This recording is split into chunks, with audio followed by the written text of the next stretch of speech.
Retour du journal le lundi, retour des résultats sport de Mickaël Elmidoro. Bonsoir. Bonsoir Grégory. Et alors il y avait notamment ce week-end, Mickaël, un gros match de hockey sur gazon. Effectivement Grégory, je vois que vous êtes toujours aussi assidu sur les résultats sportifs du week-end. C'était le choc de cette dernière journée élite. Le Racing Club de France 4e recevait ce dimanche 28 avril à Versailles le Stade français classé 3e. Après une première période équilibrée, les locaux ont réussi à prendre l'ascendant pour l'emporter sur le score de 5-2. On écoute les réactions. Ça s'est plutôt bien passé puisqu'on gagne 5-2, donc c'est plutôt un bon score, on est content du résultat. Après, sur la manière, il y a quand même des choses qui sont perfectibles. Il y a eu beaucoup d'erreurs techniques, je ne sais pas si c'est le terrain ou notre niveau d'implication, mais beaucoup d'erreurs techniques qui ont fait que certaines occasions qui étaient bien mises en place n'ont pas pu aboutir. On avait à cœur de bien finir cette saison contre une équipe sur laquelle on avait perdu au match aller. Et du coup, voilà, on a un petit peu rétabli les choses et c'était important.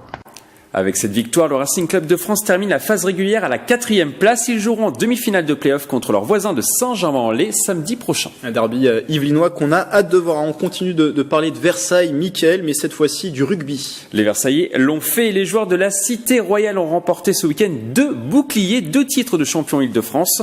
La réserve l'emporte 29-28 face aux Scufs sur terrain neutre et l'équipe première a réussi à battre Vincennes sur le score de 17-12. On écoute le responsable communication du club Pierre Chevalier, il nous parle de cette saison historique. C'est la première fois dans l'histoire du club, et elle dure depuis 130 ans, que les 2 équipes seniors gagnent le titre régional. Le dernier titre en Île-de-France, c'était celui de la réserve, déjà il y a 2 ans, en 2017, mais pour la première, ça remontait à bien plus longtemps, une vingtaine d'années.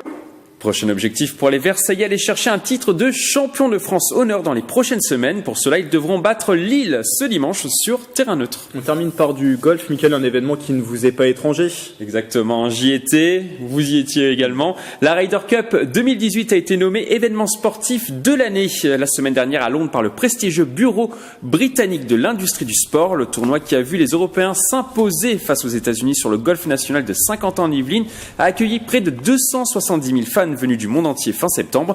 L'événement a également battu le record d'articles parus dans la presse et près d'1 milliard de personnes ont vu cette Ryder Cup française à la télévision.